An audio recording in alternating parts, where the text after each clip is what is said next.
Então ele vai dizer que no século XVII, ou seja, posteriormente, bom tempo depois, com as organizações monásticas já bem estabelecidas, né, esse exercício será reeditado pela cultura cristã, onde o monge agora vai ser obrigado a andar pelos pátios, pela relva, mas ele vai andar não para ter contato com a multiplicidade das sensações, para poder se ampliar ou para se expandir.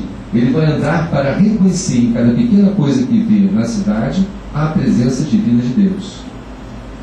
Então ele mostra como a cultura cristã vai pegar as ideias do estoico para inverter drasticamente, né? Agora ele não mais olha e sente as coisas para poder se ampliar. Ele agora anda e olha as coisas para ver, para reconhecer, não para criar novos sentidos, para reconhecer a grandeza, né?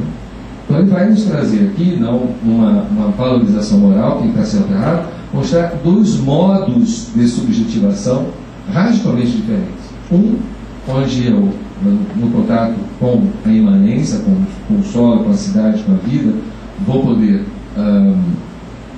pensar sobre mim de uma certa forma, e o outro onde você vai gradativamente se isolando da urbe, né, isolando da cidade, cada vez mais aprendendo a só contar consigo mesmo para a análise da sua existência.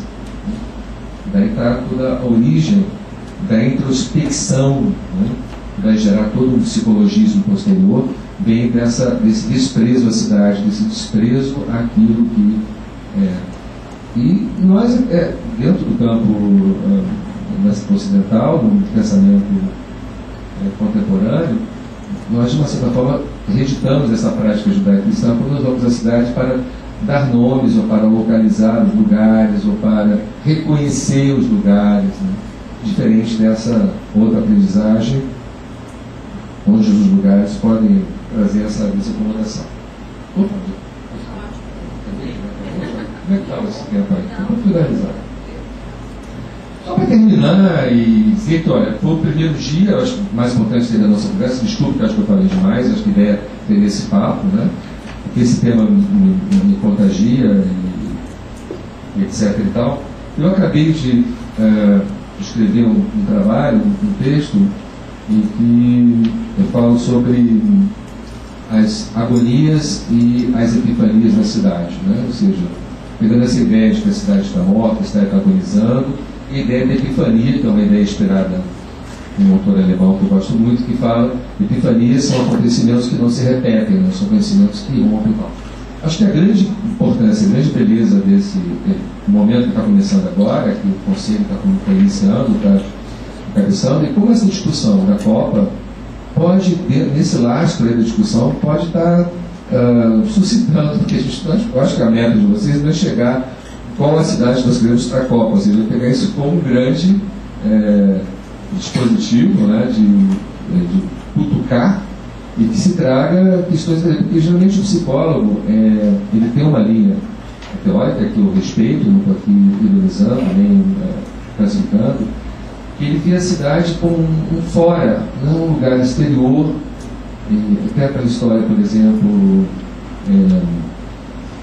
as neuroses fóbicas, a fobia da violência no Rio de Janeiro. Então, a fobia é um sintoma e a cidade violenta. Então, nós temos uma formação que pensa numa lógica diferenciada, ou seja, a lógica que vai criar as cidades é uma lógica diferente da que cria os nossos sofrimentos, as nossas alegrias. E não tenho as minhas dúvidas, ou seja, eu compartilho de uma outra ideia, de que, a meu ver, tanto as nossas alegrias, os nossos sofrimentos são materialidades. Materialidades porque são criações humanas. Se são criações humanas, não criações divinas, elas são materialidades, né? Assim também como as cidades, né? Então essa ideia de que existe um interior, uma lei própria, o interior humano, e o exterior, a cidade, isso é uma invenção do século XIX. Porque nós tínhamos na antiguidade, os antigos diziam que isso aqui é o lugar da piedade, isso aqui é o lugar da tristeza, isso aqui é o lugar do amor, assim como os povos antigos, né? Como a cultura banto, a casa dos bantos, né? No Congo, essa aqui é a casa da noite, a casa da tristeza, a casa da morte, a casa do grito. Ou seja, essa ideia de um exterior cidade, o interior, natureza humana, a condição humana, temos que entender na questão de aceitar ou não aceitar. Isso aí é uma questão inquestionável, que é uma invenção humana, uma invenção histórica. Né? Agora, o que nós vamos fazer com essa fragmentação é outra. Então, ao meu ver, quando a gente vai interferir no Porto Alegre, no Rio de Janeiro, sobre a Copa, a gente está interferindo também, não é só uma questão humanística, é uma questão também que tem a ver com as nossas angústias, com as nossas tristezas, com as nossas alegrias. Né? Eu, como me incomodo quando eu vejo alguém sendo removido de modo violento numa casa, não é porque eu tenho uma piedade cristã, não é porque é meu irmão que está sendo humilhado. Eu nunca vi você sendo humilhado. Não é por eu ser irmão, porque aquele ato é um ato à condição humana, né? Ao humano, não ao meu irmão, não ao próximo, não a uma projeção minha. Então a questão vai por aí. Então, esse artigo, para fechar, para concluir, eu falo sobre essas epifanias e sobre essas agonias da cidade e, concluindo e também trazendo uma pequena possibilidade de uma possíveis alianças futuras, ou seja, o que me interessa toda essa movimentação de agora, preparação dos jogos esportivos como no passado, é ver a cidade com esse grande assentamento humano, rico, né, de grande tensionamento das nossas verdades, das nossas condições, mas o que me interessa não é saber o foco da doença, mas é ver o que na cidade, com essa possível ruína, com essa possível mal-estar, com essa possível destruição, o que de potência tem ali. Né? Nessas pessoas que estão sendo removidas, nessas vilas que estão sendo transformadas, o que existe ali? Eu não gosto de usar essa palavra resistência. O que existe de vitalidade ali que possa nos fazer pensar fora da lei? Né? Então, esse é meu problema, é a minha questão como pesquisador, é de procurar toda nessas políticas aí cínicas, né, de embelezamento, de ordenamento contemporâneo, como é que outras vozes, outras formas de vida, outros corpos estão propondo, de uma certa forma, porque eu não gosto muito da palavra resistência, porque a palavra resistência ela pode empobrecer, ou pode colocar muito menor aquele que está afirmando alguma coisa. Então é sinal de que aquilo que ele está fazendo é muito mais uma resistência ao outro do que uma enunciação, do que uma proposta.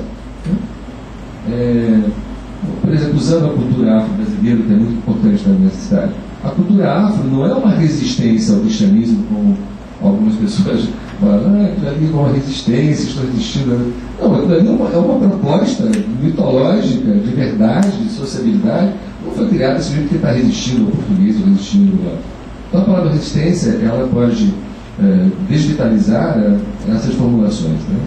Então acho que a gente pode encontrar coisas muito bonitas e coisas muito vivas em todos esses enfrentamentos aí, se aproximando muito das ideias do Rodrigo, né, da questão do mundo sem saída. Então, obrigado por vocês terem me ouvido e foi um prazer estar aqui e a gente pode depois conversar.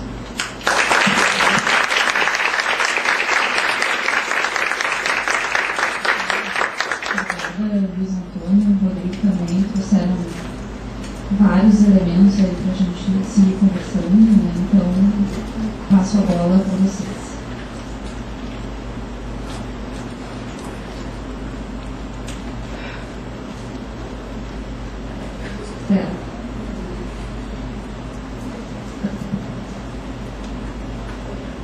Eu fiquei pensando em muitas coisas, assim, enquanto você estava falando, e algumas que eu queria compartilhar, assim, que foram lembranças, né? Falando de memória, assim, memórias de mim que foram vindo, assim, ao longo da fala de vocês, que tem a ver com esse tema que eu fui anotando aqui no meu caderno.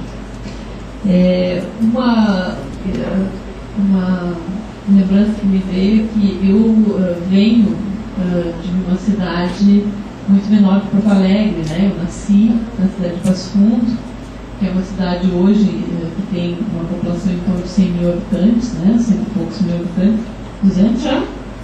Quando eu saí de lá, então era muito menor, só está com 200, já cresceu. Só para tomar isso como algo, né, no qual eu me reconheço, Passo Fundo há pouco tempo tem shopping centers, né? Mais especificamente tem um, né, maior shopping, né? E vários amigos que eu tenho no interior, quando vêm para Porto Alegre,